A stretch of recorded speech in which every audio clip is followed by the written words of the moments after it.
Salama tompoko, ny anarako dia Ramaleo Andrianirina Ravo mpanjaitra matianina eo amin'ny sehatry ny akanjon-dehilahy sy ambehivavy nandalo fiofanana ny taona 2005, 2006, 2007 tao amin'ny LTA Ampefilo.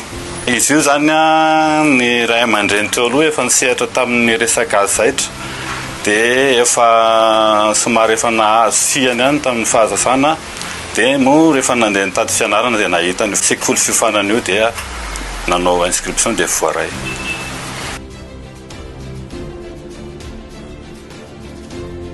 Ny fahaiza-manao azy tao moa zany dia nifototra hatramin'ny fototra ka hatramin'ny farany fahaizana mifehan'ny asa mihitsy 3 taona no nianarana, nianatra nanomboka mihitsy nandray fanjaitra nanao fikafika ary hatramin'ny farany nanangana ny asa izay afaka noentina lehibe.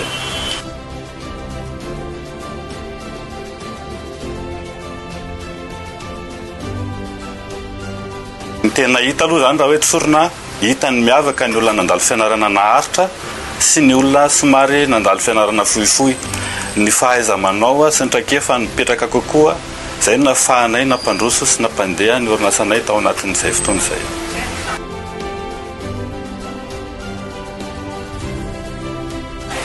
Fiovana be satria raha niainganina tamin'ny voalohany ny ray aman-dreny somary sairakirana fa ny fiofanana 3 taona sy ny zavatra niainana izay nanova fiainana be dia be, nahay nanova teo amin'ny lafin'ny ara-piarahamonina, teo amin'ny lafin'ny ara-potim-pisainana, teo amin'ny lafin'ny fitiavana kalitao sy ny zavatra maro. Ny lafin'ny tsara indrindra aloha zany dia misy ny diplôma ao amin'izy io, diplôma ara-panjakana. Dia ny afatra faharoa rehefa manao zavatra ray aza mijoro hoe ela loatra ilay 3 taona fa fantaro fa misy fototra ny zavatra ray, rehefa mahafototra dia mipetaka tsara izay ny zavatra ataonao. Ho an'ny ankizy ny asa tanana zany zavatra tsy mahamenatra izy io fa mahavelona tsara mihitsy rehefa hainao no mitondra azy sy manatsara ny asanao any aoriana.